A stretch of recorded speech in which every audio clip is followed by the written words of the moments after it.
As you probably know, I make a lot of custom minifigures on this channel, and I have quite the large figure and parts collection. Today I want to make a video going over how I sort and store all my minifigures and minifigure parts, and possibly give you guys some useful advice if you're looking into doing that yourself. The primary thing that I use for sorting and storing minifigure parts is these storage cases that I bought from a hardware store called Harbor Freight.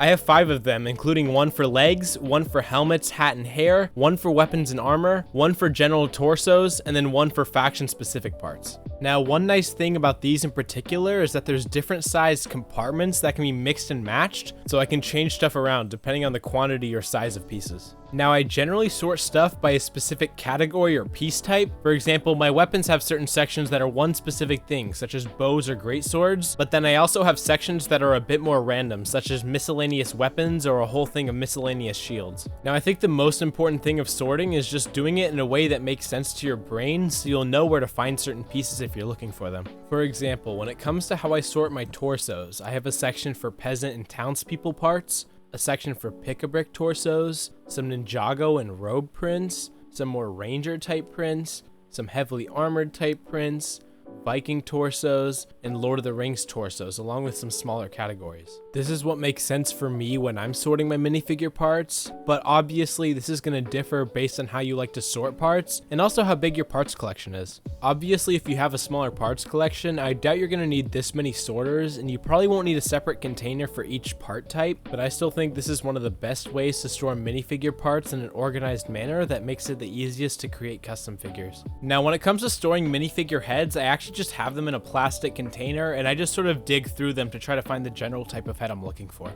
Due to having such a large collection, I'm generally not looking for one exact head, so it's not a big deal for me, but a more organized way of storing them is stacking them up so you can easily look through which head is which. Another thing I have is just a bag of miscellaneous minifigure arms and hands that I can dig through if I'm looking for something in particular. Now, this is where the majority of my parts are stored, but I also have various parts that I either have so many that they don't all need to be in the sorters, or just stuff that I don't have space for. For that, I have these 2 drawers that just have a variety of different parts bagged up in different sections. I've got general minifigure parts, accessories, animals, bardings, whatever stuff I have extra of or that can't fit in my sorters. Now, this is just how I store my minifigure parts, but for my huge armies and batches of figures, I obviously can't put them all in sorting containers.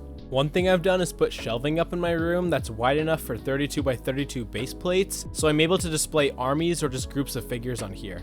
Now, obviously, not everyone has shelf space for all their armies, and even I don't have enough space to display all my figures, so the other thing I've done is just put them on base plates and store them in drawers. Now, one thing to note is that I have heard that keeping minifigure feet on base plates can crack them, and although this might be true, from what I've experienced, it hasn't happened, and it's just a lot easier for me to store them on base plates. If you have any questions, feel free to leave them in the comments, and let me know how you store your minifigure parts. Anyways, that's all I have for today, as I've been very busy finishing up finals for school, but over winter break I've got some fun videos planned out, so subscribe if you don't want to miss them. Also, if this video is useful, leave a like, and if you want to earn a free $40, sign up for Rakuten with my affiliate link in the description. As always, thank you for watching.